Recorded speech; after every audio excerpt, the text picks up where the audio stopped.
कितना है बदनसीब सफर दफन के लिए, 2 गज जमीन भी नहीं मिली कुए यार में, लगता नहीं है दिल मेरा। For more than a century, the last Mughal emperor was almost forgotten. But a chance finding his grave helped resurrect the legacy of a man revered as a Sufi saint and one of the finest poets in Urdu language.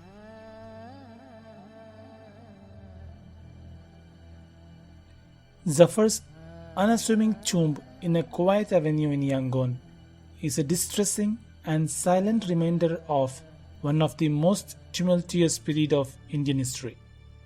The black large gates welcomes you to the Dargah. The main gate has the king's name engraved in metal, Dargah of Bahadur Shah Zafar, Emperor of India 1837 to 1857.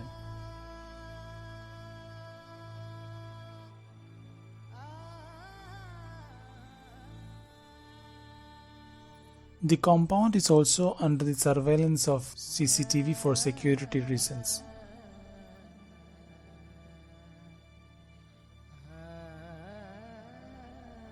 Though his rule could not compare with that of illustrious ancestors like Akbar or Aurangzeb, he became the rallying point for the failed Indian uprising of 1857 when soldiers from undivided India rose against the British East India Company, called the Sepoy Mutiny.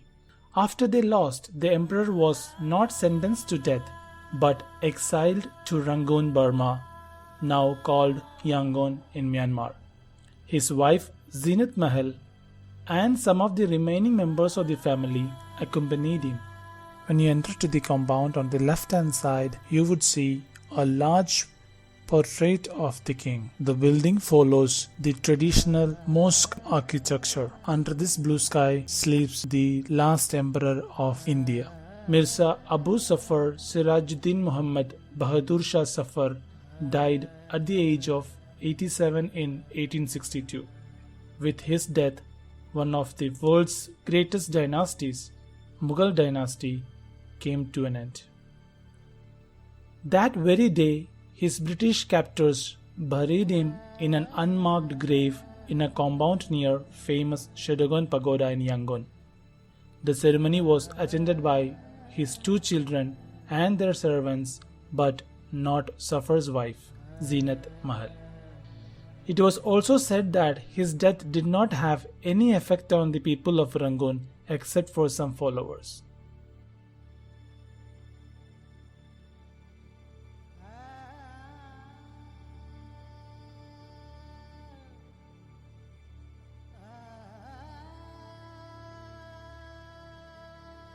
The doors are open to the large prayer hall in the mausoleum, and on the left side of the prayer hall there is a room called Red Fort where the king is sleeping along with his wife and his son. Covered in silk with sweet smelling petals, the mausoleum of India's largest Mughal emperor is a place of pilgrimage for Indians, Muslims and others interested in the history of British Raj.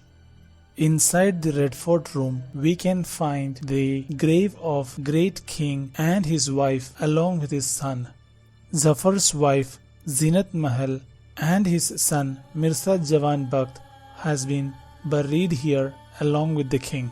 Daily prayers and flowers are offered by the pilgrimage visitors from India and any other part of the country.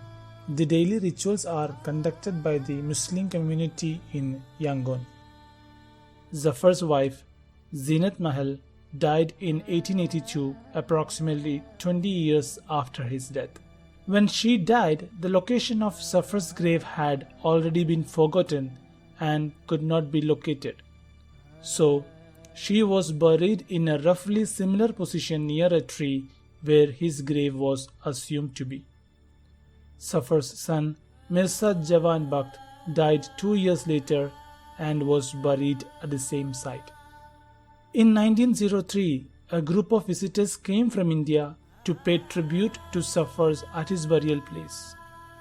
But at that time, Even the exact location of Zeenath Mahal's grave had been forgotten, though some local guides pointed out the site of a withered lotus tree.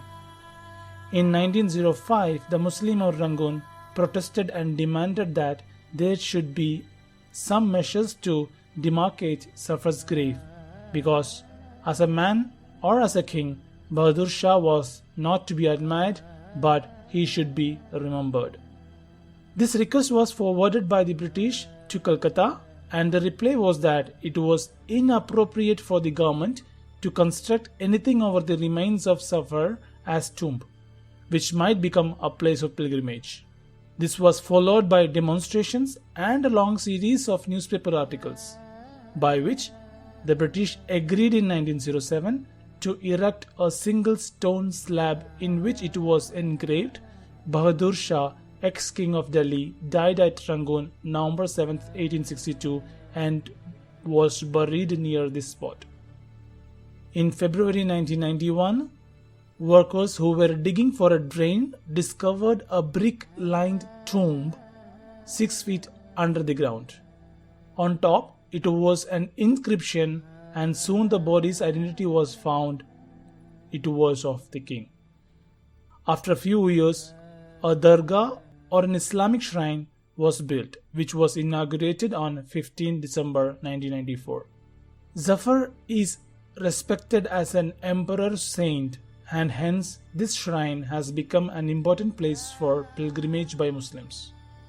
For years, this grave was considered to be the place where king was buried, and when you come out of Red Fort room towards your left side, we can see an open underground area. This is the discovery which is made in 1991, which later confirmed to be the original graveyard of great king. 6 feet down from the ground, here sleeps the last Mughal emperor of India.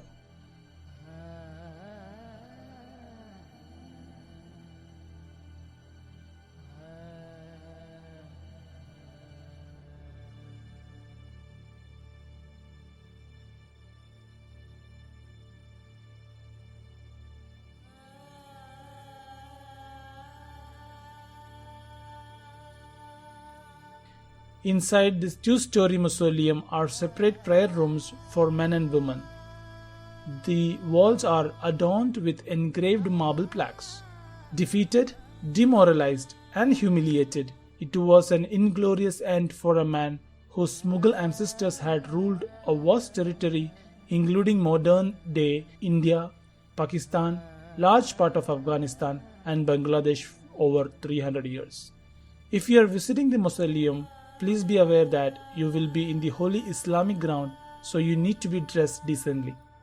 Finding Safar's Dargah at 6 Zivaka Street near U Visara Road in Dagon Township, south from the Shwedagon Pagoda in Yangon, isn't difficult, and definitely a worthwhile excursion, especially on the weekends. The Dargah is often visited by politicians and dignitaries from South Asia.